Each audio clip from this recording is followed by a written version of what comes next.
Почитувани колеги и колешки пратеници, македонска јавност, подпредседател заложен за европски прашања. На самиот почеток ќе го замолам подпредседателот Маричич да се сврти и да ја погледне салата. Денес како да не е доволно што после една година постфестум се дебатира за најзначајниот извештај кој што се однесува на европската интеграција, туку и салата на парламентарното мнозинство е празна. Можам точно да ви ги избројам овие 5-6 колеги и колешки кои што се присутни, вашите колеги од парламентарното мнозинство, големите шарени борци за човекови права, европјаните, најголемите европјани, какви што не спознавани Европа, најпрогресивните, ја оставија празна салата за најзначајниот извештај за европската интеграција на Република Македонија. И сега, господина Маричич, кога ќе излезете на национална телевизија и ќе повикувате опозицијата, дека замислете опозицијата е таа која што ја блокира напредокот и развојот на Република Македонија, особено во делот на европската агенда, ќе ве замолам да имате предвид токму оваа слика која што денес се случува во ова собрание за најзначајниот извештај. И причем вие треба да се извините на опозицијата и треба да се извините пред се и над се на граѓаните, на институциите и експертите кои што посветено работат на агендата, на европската агенда, но искрено, не само декларативно како тоа што вие го правите, односно владата, на администрацијата и експертите, како што кажав, кои што и тие малкуто стана и одлучија искрено да испорачаат резултати и да се извини за тоа што изминатите 6 години исклучиво и само европската интеграција ја користите за да ги сокриете сите ваши неуспеси или теми кои што не сакате да бидат отворени за дебата во јавноста. Тоа загрижува. И видите, кога говорите за заробена држава, па ваш европскиот извештај ве демантира и ве ги опремена графичкиот приказ од компаративна анализа за сите изминати години кои што Македонија го има добиено извештајот, каде што јасно може да се види дека најголемиот пат е токму во времето на СДСМ и тоа во 2021 и 2022. Имено што денеска може јасно да увидиме кога говориме за задоцната дебата за извештај од една година за изминатата година, за 2022, замислете. Прво, уште еднаш констатираме дека европската агенда апсолутно не е приоритет на оваа влада, апсолутно не е. Таа е секогаш тема кога треба да се сокријат тесните бизнис интереси на Артан Груби и тоа друштво околу него.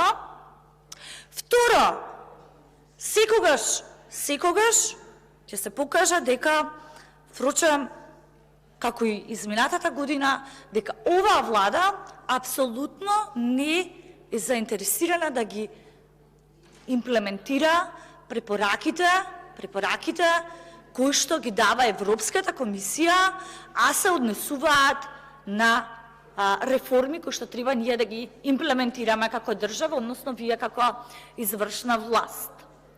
Впрочем, оваа задоцната дебата, колешки и колеги, само уште еднаш потврдува дека препораките кои што ни се дадени во извештајот, од оваа перспектива можеме да ги погледнеме дека не се имплементирани, дека истите не допираат до оваа влада. Имено, бидејќи еве вице-премиерот милува да вели дека како ние сме се користеле со некои си паушални аргументи, колегите, замислете колегите, додека ниту еден пратеник од парламентарното мнозинство не се јави за збор и да објасни какова е перцепцијата, ставот и така натака за извештајот, еве јас ќе вадам и ќе читам изворно што е напишано во извештајот. Во работата на собранието Потребно е правилно планирање и консултации за да се ограничи употребата на скратени постапки за да се овозможи ефективна контрола и разгледување на законодавството. Надзорот врз извршната власт преку пратенички прашања од министрите треба да се спроведува на поредовна основа. Тоа значи дека министрите бегаат од пратенички прашања, министрите владата не одговара на пратенички прашања, надзорната улога не се спроведува во собранието заради тоа што тогаш јасно ќе се утврди каде се има пропуст во институциите, а тоа се институции предводени од СДСМ. Понатака, во делот на Комисијата за избор и именување, замислете, има ситуација каде што една колешка дојде по мене да ја посочам каде пишувало дека имало партизација во извештајот. Па вие не комуницирате со народот. Изгледате со народот, не треба само извештај за да ви кажа за партизација, непотизам, кронизам и корупција од највисок степен кој што постои во државата, но и веќе ви го прочитам. Контраверзиите околу Комисијата за прашање на избори и именувањата ја одложија работата на таа комисија и на други комисии. Именувањата на овие позиции мора да се засноваат на заслуги, а не на политичка основа. Еве, овдека ве молам, страна 11, некој од колешките кои што ме прашуваа каде тоа е напишано, прочитајте, да ве замолам, за да не доаѓате по мене на место и да ме прашувате каде тоа е наведено. Бидејќи вице-премиерот требало да ви укаже. Јавниот надзор на работата на владата пишува дека владата, впрочем, не може и не работи транспарентно и дека единствено таа комуницира со владени соопштенија. Одложено е и објавувањето на годишните извештаи за работа на владата за 2020-2021. Ве прашувам, што криете?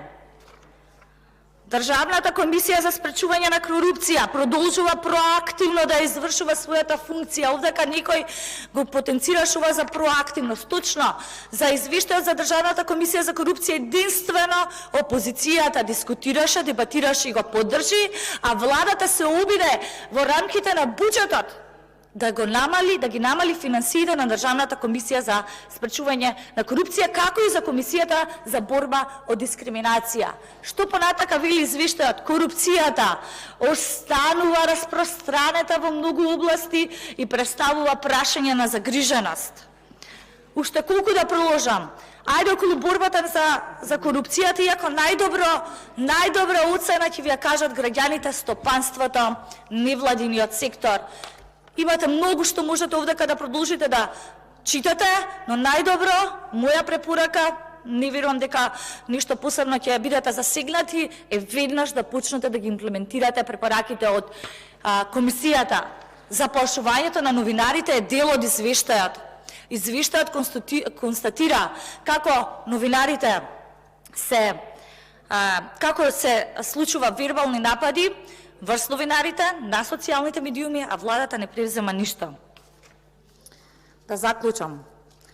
Јас навистина би посакала заедно и со граѓаните и верувам цела опозиција, не знам тоа дали го посакува владата, ваков извештај повеќе да не се повтори. Нас не се потребни реформи, но едно сум сигурна дека оваа влада нема капацитет да спроведе реформи, заради тоа што ќе повторам, после една година сите препораки кои што беа дадени во извештаите, вие како влада не ги почитувате и не ги спроведувате. Посакувам позитивен извештај, многу подобар како тоа што беше во времето на ВМРО, да се радуваме на визната либерализација, да се радуваме на успеси, а не на падови, затоа што не владата, не ВМРО, не политичките субјекти, туку народот. Народот заслужува многу подобар живот, токму оној кој што вие не го донесовте, а палевте, уништувавте по државата, се што вие денеска не можете ни да го замислите да го спроведете. Ни поместивте ни камче, ни закувавте ни шајка, единствено што донесовте е само висок степен на корупција и криминал. Но ќе има одговорност за се, ќе си одговарате. Ви благодарам.